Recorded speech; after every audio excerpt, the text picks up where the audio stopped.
তো আমরা হচ্ছে একটুখানি বাজারে আসছিলাম আমার কম্পিউটার টেবিল আর হচ্ছে একটা জুতার বক্স কেনার জন্য। তো কিনে হচ্ছে আমরা ভ্যানে করে পাঠাই দিছি। দেওয়ার পর দুহার আব্বু বললো আর কি কি কিনতে হবে বাসার জন্য।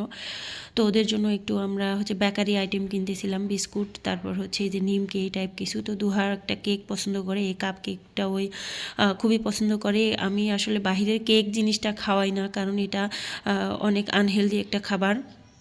বাহিরের খাবার দেই, তবে এই কেক জিনিসটা দেই না। এটা হচ্ছে এখানে কোনো ডেটও লেখা ছিল না, তারপর খুব জেদ করতেছিল, কিছু করার নাই, ছোট একটা কিনে দিছি। তো কিনে নিয়ে এখন আমরা বাসায় চলে আসলাম। আর এই যে কম্পিউটার টেবিল আর যে জুতার বক্সটা কিনছিলাম ওইটা হচ্ছে ভ্যানওয়ালা আগে এসে পৌঁছে গেছে এবং একজনের দ্বারা আমরা এটা নামায় রাখছিলাম। পরে আমরা চলে আসছি, আসার পর দুহার আব্বু এটা সেট করে দিল। সেট করে দেওয়ার পর ওই হচ্ছে অফিসে চলে গেছে। ও আসলে অফিস টাইমের ফাঁকে এই কাজগুলো আর করতে হয়, মানে আমার সাথে একটু বাইরে গেলে কেনাকাটা করা লাগলে করে করে খুব দ্রুত আবার চলে যায়। তো এখন হচ্ছে সন্ধ্যার পর 7টা মতো বাজে। তো আমার এই যে জুতার বক্সটা দেখেন, খুবই ছোট একটা জুতার বক্স কিনছি। আমার কিন্তু কম্পিউটার টেবিল জুতার বক্স খুবই সুন্দর একটা কম্পিউটার টেবিল, কাঠ দিয়ে বানানো, একদম অরিজিনাল কাঠ গাছ কিনে নিয়ে বানানো। সেটা সবগুলো আমার বাড়িতে রেখে আসা হয়েছে। ঢাকায় আবার আসছি, আমি কোনো ফার্নিচারই নিয়ে আসি নাই। তো নতুন করে নতুন সংসারের মতো টুকটুক করে আবার একটু একটু করে করতেছি। তো একসাথে তো আসলে সব কিছু কেনা সম্ভব না। সৎ পথে চলতে গেলে আসলে আঙ্গুল ফুলে কলা গাছ হওয়া যায় না। তো যাই হোক, একটু একটু করে করতেছি। প্রায় ম্যাক্সিমাম জিনিসই কেনা হয়ে গেছে, খুব দরকারি যেগুলো সেগুলো কেনা হয়ে গেছে। তো আমি এখন হচ্ছে রান্না করব। দিহানকে চেয়ারের উপর বসায় দিছি, আর দিয়ে ওর সাথে একটু বাটিতে একটুখানি চিড়া দিছি, ও কুটকুট করে খাচ্ছে। আর আমি হচ্ছে বিরিয়ানি ছিল ওটা গরম করছি। আর দুহার আপু যেহেতু বিরিয়ানি খুব একটা পছন্দ করে না, তো ওর জন্য এখানে হচ্ছে এখানে হচ্ছে বেগুন আর আলু ভাজি করছি। এটা যে ভুড়ি ভাজি যেরকম করে করে ওই রকম করে করছি, খাইতে এটা অনেক টেস্ট লাগে। আর যেটা আমার খুবই পছন্দের একটা জিনিস আজকে কিনছি, সেটা হচ্ছে এই রাইস কুকারটা। তো রাইস কুকারটা আমার এত পছন্দ হয়েছে, এত পছন্দ হয়েছে যে কি বলবো। আমি ধারণাও করিনি যে ও এটা আমাকে কিনে দেবে। নিজে থেকেই বলছিল যে আর কিছু কিনবা নাকি, আর কিছু কিনবা নাকি। তো আমিও বলছি আমার যা যা মানে যেটা যেটা নেওয়ার দরকার ছিল। তো এরকম করলে ভালোই লাগে। তো মাঝে মাঝে খুবই হিসাব করে, আবার মাঝে মাঝে মন খুলে খরচ করে। তো এই বিষয়টা ভালোই লাগে। তো রাইস কুকারটা খুবই ছোট, খুবই ছোট, মাত্র হাফ কেজি মতো চাল ধরবে। আমরা যেহেতু খুবই কম মানুষ, আর দুহার আব্বু হচ্ছে দুপুরবেলা বাসায় তো খাই না, আমার খুবই কম রান্না করা লাগে। তো যার কারণে আমার বড় একটা রাইস কুকার ছিল, একদম 2.8 লিটারের, ওইটা আসলে দরকার হয় না। আর এটা ছোট রাইস কুকার, যার কারণে এটা কিনে নিলাম। আর হচ্ছে এই জায়গাটাতে আমি দুহার আব্বুর জন্য শুধু আলু বেগুন ভাজি করলাম। আর এখানে ট্যাংরা মাছ হচ্ছে টমেটো দিয়ে একটু রান্না করতেছি, মানে ভুনা করতেছি। তো সবশেষে হচ্ছে যে এখানে কাঁচামরিচটা ভেঙে দিলাম, রান্নাটা শেয়ার করলাম না, নামিয়ে ফেলবো তার আগে হচ্ছে কাঁচা ধনে পাতা আর কাঁচামরিচটা ভেঙে দিলাম। এটাতে এত টেস্ট হয়। তো আমার ওটা রান্না করা হয়ে গেছে। আর এটাতে হচ্ছে চাল ধুয়ে দিলাম, এই রাইস কুকারটাতে আজকেই আমি রান্না করব। চাল ধুয়ে দিলাম। আর এদিকে হচ্ছে বাসার অবস্থা দেখেন, আমি যখন কাজ করি রান্না করি একটু পরপর এসে দেখি যে ওরা কী করতেছে, কারণ দুজন একটু পরপরে মারামারি করে, বিশেষ করে দিহানকে ধরে খুবই বাজেভাবে মার দেয়। আমার ভয় লাগে যে ওর না কোনো বড় ধরনের ক্ষতি হয়ে যায়। একটু পরপরে এসে দেখি যে কী করতেছে। তো দিহান হচ্ছে চেয়ার থেকে নামাই দিছি, ওই হাঁটতেছিল। আর দুহা হচ্ছে এই যে ওই সবসময় যে গানটা শুনে, বাবা তুমি আমার বেঁচে থাকার কারণে, এই গানটা ওই সবসময় শুনে, ওইটাই শুনতেছিল। আর এদিকে চালটা বসায়, মানে চাল পটের মধ্যে দিয়ে আমি চলে গেছিলাম দেখার জন্য। তো আসার পর চালটা ধুয়ে দিলাম। আপনারা অনেকে বলতে পারেন যে কী এমন কী হয়েছে এই রাইস কুকারের। তো কী এমন কী জিনিস, বিষয়টা এরকম না। আসলে মনে হচ্ছে যে আমি নতুন সংসারে নতুন জিনিস কিনতেছি, এর থেকেও ভালো রাইস কুকার আমার আছে। তো সেগুলো সব কিছু বাসায় রেখে আসছি। ঢাকায় এসে নতুন করে এই যে রেড কালারের যে র্যাকটা দেখতেছেন, এটাও আমার নতুন কেনা। মানে সব কিছু, একটা চামচ, একটা লবণের চামচ পর্যন্ত এখানে আমার নতুন কেনা, কোনো কিছু নিয়ে আসিনি আমি বাড়ি থেকে।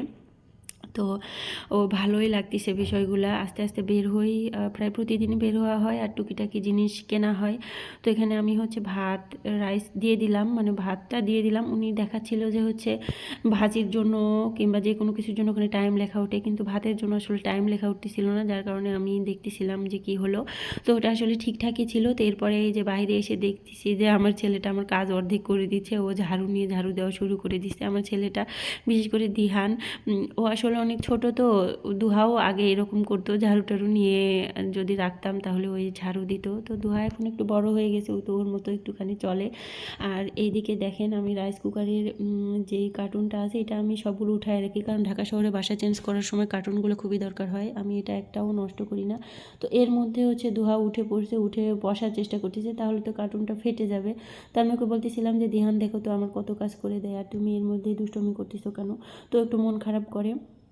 এদিকে দিহানও চলে আসছে। দিহান আসলে নিজে থেকে দুষ্টুমি না করলেও ওই হচ্ছে দুহাকে দেখে, দুহার দেখে দেখেই দুষ্টুমি করে। তো ওই হচ্ছে ওকে নামতে বলতেছে, ওই নিজে ওর মধ্যে উঠবে, তো ওই একদমই নামতেছিল না। তো এই বিষয়গুলো আমার খুবই ভালো লাগে। মাশাআল্লাহ, আলহামদুলিল্লাহ বলবেন। আমার ছেলে দুইটাকে দেখে ছোট্ট করে আপনারা মাশাআল্লাহ বলে দিবেন। তো আমি জোর করে দুহাকে নামাই দিলাম, তো ওর খুব মন খারাপ ছিল। নামাই দেওয়ার পর আমি এটা হচ্ছে বন্ধ করে বাথরুমের উপরে যে ফাঁকা জায়গাটা থেকে ওইটাতে রেখে দেবো। তো আমি এক হাতে মোবাইল ধরছি আর এক হাতে রাখতে যেয়ে এটা পড়ে যাচ্ছিল। তো একবার পড়ে গেছে, দুইবারের বার মনে হয় উঠছে, দিতে পারছি। দেওয়ার পরে ওইটা সামনে কেমন দেখা যাচ্ছে, আর মুখটা দেখেন খোলাই আছে, খুব করে বন্ধ করে দিয়েছিলাম খুব সুন্দর করে। এর ভিতর ইঁদুর টিঁদুর ঢুকে থাকতে পারে, কিংবা তেলাপোকা ঢুকে থাকতে পারে। তো যার কারণে আমি মুখটা বন্ধ করে দিয়েছিলাম, কিন্তু মুখটা শেষ পর্যন্ত খোলাই থাকলো। আর দুহা হচ্ছে খুব হাসতেছিল ওইটা দেখে, যে আমি পারতেছিলাম না, খুব মজা নিচ্ছিল। আর এই দিকে দেখেন আমার কাজগুলা করার সময় আমি আমার দিহান মাশাআল্লাহ আলহামদুলিল্লাহ, ওকে আমি এই ছোট এই জায়গাটার উপর বসাই দিয়েছি, ওই যেন কোনো দুষ্টুমিটা করতে না পারে। আর ওইও চুপচাপ বসেছিল অনেকক্ষণ ধরে।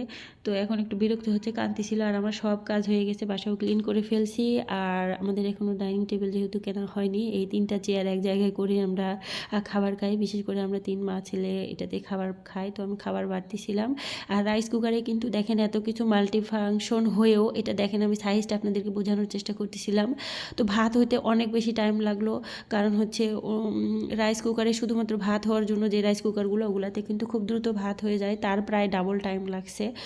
তো এটা সব কিছু করা যায় এটাতে, বাট ভাত হইতে এত টাইম লাগলো কেন বুঝলাম না। তো আমি মাছ নিয়ে নিলাম। আমি কিন্তু ঝাল একদমই কম দিই, শেষে যে মরিচটা ভেঙে দিই ওইটা দিয়ে আমরা খাই। আর ওদের জন্য ঝাল একদমই দেই না, আর ভাজিতেও একদমই ঝাল দিই নাই, যেন ওরা খাইতে পারে ভালো মতো। আর এখানে হচ্ছে দিহান শেষমেশ কান্নাকাটি করতেছিল আমার পাখিটা, তো পাখিটাকে নিয়ে এসে বসাই দিলাম। এখন আমরা খাওয়া দাওয়া করবো। তো আমার 2 ছেলেকে নিয়ে এভাবে আমার ব্যস্ততা সহ দিনগুলা কেটে যায়। তো দুহাও বসে পড়ছে, এখন রাতও হয়ে গেছে অনেক, ওদেরকে খাওয়াই দিয়ে ব্রাশ করে একদম ফ্রেশ করে ওদেরকে ঘুমাই দেবো। সকালে উঠে আবার স্কুল আছে। তো এখানে আবার আরও একটা ঝামেলা হয়, দুহা আগে খাবে না দিহান আগে খাবে। তো দিহান যেহেতু এখনও বোঝা শিখে নাই, যার কারণে দুহা যেন মন খারাপ না করে ওকেই দিই। আর দিহানকে তো বোঝানোই যায়, বুঝে নিত, যারা বড় তাদের একটু বেশি থাকে। তো দুহাকে আগে দিলাম। আর সবসময় ওকে বলি খাওয়ার আগে বিসমিল্লা বলবা, ওই জোরে করে বিসমিল্লা বলে তারপর খাবারটা দিয়ে দিলাম।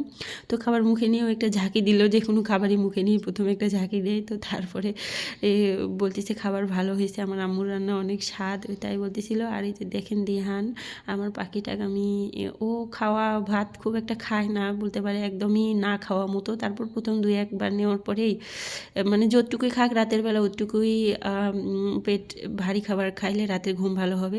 সবাই দোয়া করবেন।